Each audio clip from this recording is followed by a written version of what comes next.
अगर आपको खुद के instinct, research and present of mind को सही ढंग से अप्लाई करना आ गया ना, तो आप कुछ हद तक लक को कंट्रोल कर पाओगे। कंफ्यूजन हुआ तो उसको थोड़ा सा गहराई से समझते हैं। आज की हमारी मिस्ट्री वो है जिसको आइडेंटिफाई करना या समझाना थोड़ा सा मुश्किल है, लेकिन हम कोशिश करेंगे कि आसान से आसान तरीके से हम उसको समझा पाए, हम हमारा एक्सपीरियंस शेयर कर पाए। एक्चुअली लक के बारे में जब भी सोचते हैं ना, तो बहुत सारी बातें दिमाग में आती है। कुछ अच्छा हो गया तो गुड लक, कुछ बुरा हुआ खुद की एक्शन से तो bad luck. Generally human mind ऐसे सोचता है, लेकिन इसके भी वेरियस एंगल है जो भी हमको ध्यान में रखने चाहिए। जैसे कि कभी कभी ऐसा होता है कि एक एक्शन से या एक ही सिचुएशन से गुड लक और बैड लक दोनों होता है। फॉर एग्जाम्पल, कोई कंपटीशन हो जहां पर एक इंसान जीतता है तो वही दूसरा इंसान हो जाए तो हारता है, तो एक के लिए वो गुड लक हुआ और दूसरे के लिए वो बैड लक हुआ। एक्शन भी सेम थी, रिएक्शन भी सेम था। देखा जाए तो ये निर्भर करता है नजरिए पे कि हम सिचुएशन को कैसे देखते हैं, और एक्शन पे भी कि हमें क्या एक्शन करते हैं। ओके। जैसे कि अगर मैं बताऊं तो आप कहीं जा रहे हो, अब आपने जेब में पर्स रखा और वो एक्शन में आपने गलती करी, तो जाहिर सी बात है कि आपका पर्स गिरने के चांसेस ज्यादा बढ़ जाएंगे। आपका पर्स जैसे ही गिरा तो आपके लिए वो बैड लक हुआ, और जिसको वो पर्स मिला तो उसके लिए गुड लक हुआ, अगर वो चोरी करने वाला हो तो। राइट। तो इस हिसाब से आपके एक्शन पे किसी और इंसान का भी लक डिपेंड करता है। ओके, तो मैं भौतिक तेरा एक्सपीरियंस जानना चाहूंगा, जो तेरी प्रैक्टिकल तेरे साथ हुआ है, तो उससे हम ज्यादा और वेरिएशन उसमें देख पाएंगे, बिकॉज वो तेरा खुद का एक्सपीरियंस है। हाँ, मेरा एक ऐसा एक्सपीरियंस था जिसमें सिर्फ गुड लक या बैड लक नहीं था, दोनों थे। मैं लगभग 8th स्टैंडर्ड में था।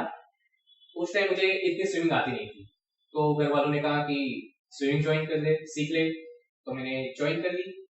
तकरीबन 2 वीक के बाद मुझे अच्छी तरह से स्विमिंग आ गई थी। तो उसके बाद मैं टाइम से पहले ही चला जाता था और पूरे स्विमिंग पूल में अकेला होता था, तो खेलता रहता था।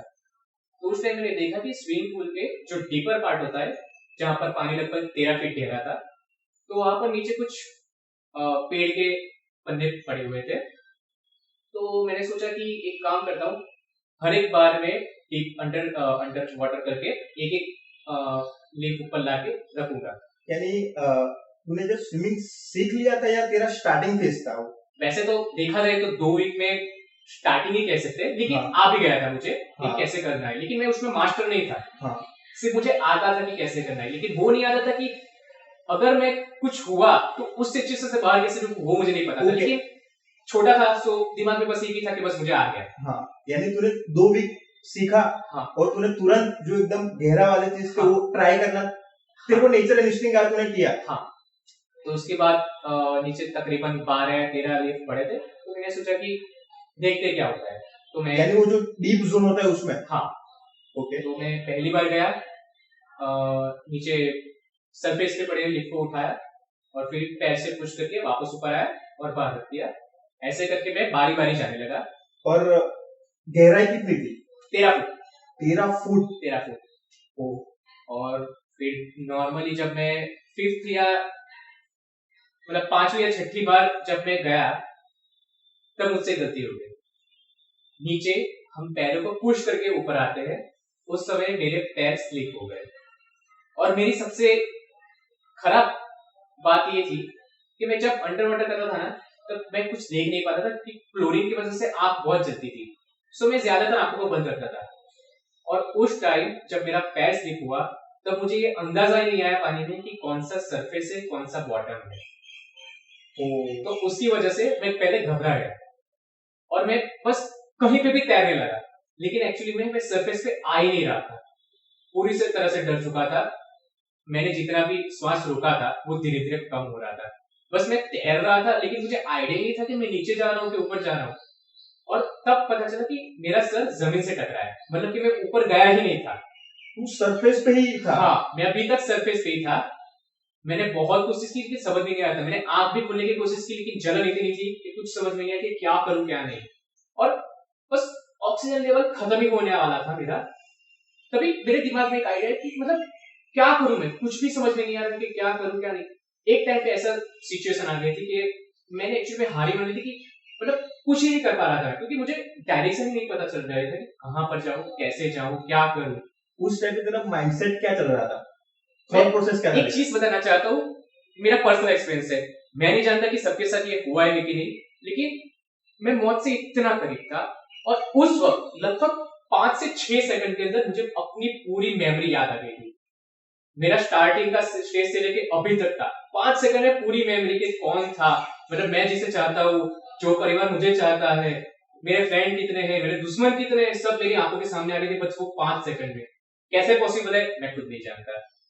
लास्ट में मेरे पूरा ऑक्सीजन खत्म हो चुका था, कोई भी मतलब छोटा सा ऐसा लग नहीं रहा था कि मैं बच सकता हूँ अभी। और उसी वक्त मैंने डिसाइड कर लिया कि अब मुझसे सांस रोकी नहीं जाएगी। तो मैंने सोचा कि बस अब जो होगा देखा जाएगा, अब मैं कुछ नहीं कर सकता। बस उसी टाइम मैंने अपना सांस छोड़ दिया।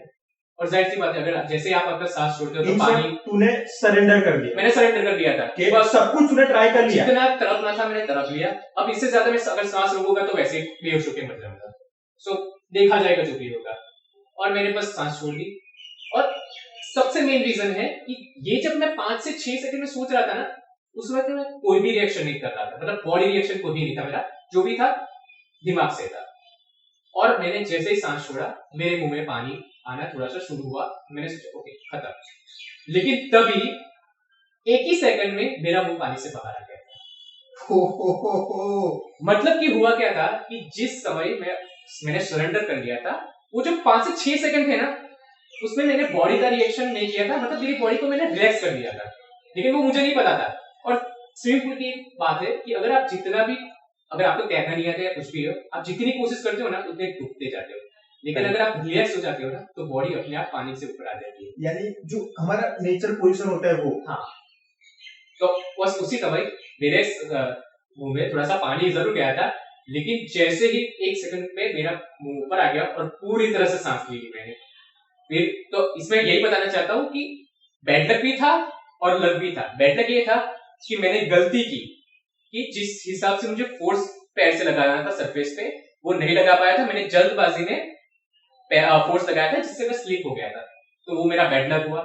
इसके बीच में जो भी हुआ वो मेरा बैड लक था, लेकिन वो जब 5 से 6 सेकंड थी जिसमें मैं सोच रहा था, उस समय मेरा लक था कि मैं एकदम रिलैक्स हो चुका था, जिसकी वजह से मैं सरफेस पे आ गया और मैं बच गया।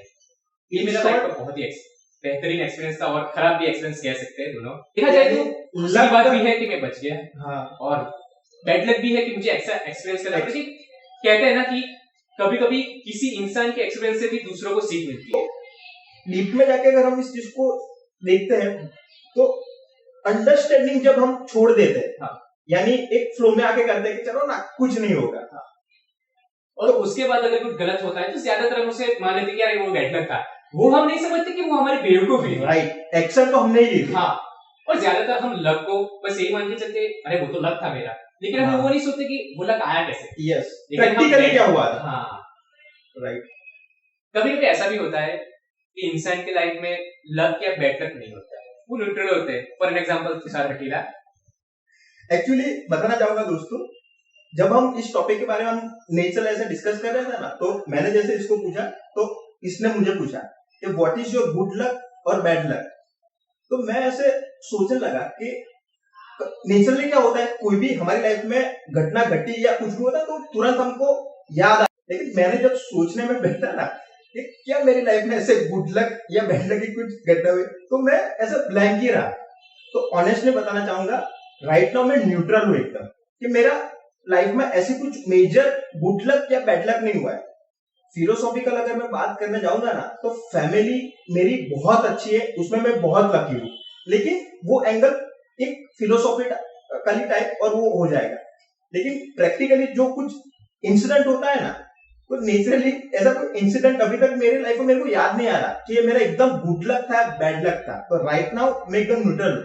हाँ, मैं आशा करूंगा कि कोई लकीएस्ट मोमेंट मेरे साथ हो तो मैं आपके साथ शेयर जरूर करूंगा। ऐसे शख्स के शब्द देखने वाले हैं जो प्रोफेशन से तो डेंटिस्ट है, लेकिन साथ में अपना जो टैलेंट है वो भी जी रहा है, वो जिसका नाम है पौलिन शाह।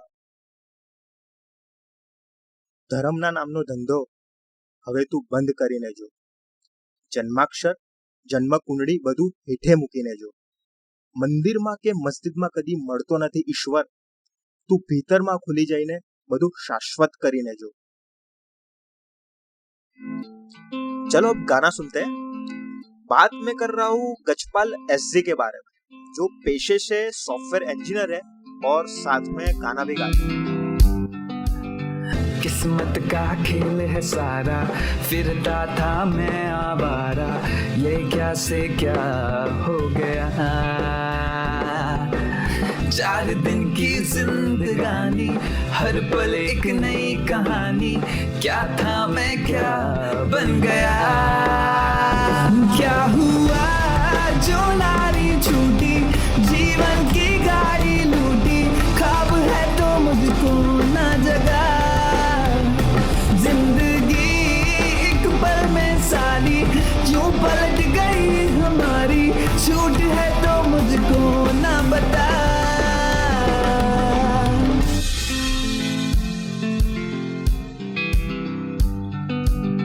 कर लो जो भी करना है, होता है जो होना है, गुजरा तो पल ये फिर ना आएगा। क्या बुरा है क्या भला है, वक्त ही शायद खुदा है, हो जाने दो फिर देखा जाएगा। क्या हुआ जो नारी छूटी, जीवन की गाड़ी लूटी, ख्वाब है तो मुझको ना जगा। जिंदगी एक पल में साली क्यों पलट गई हमारी, छूट है तो मुझको ना बता। क्या हुआ जो नारी छूटी, जीवन की। शब्द और गाना तो सुन लिया हमने, अब सन्नी थापा का डांस देखते हैं।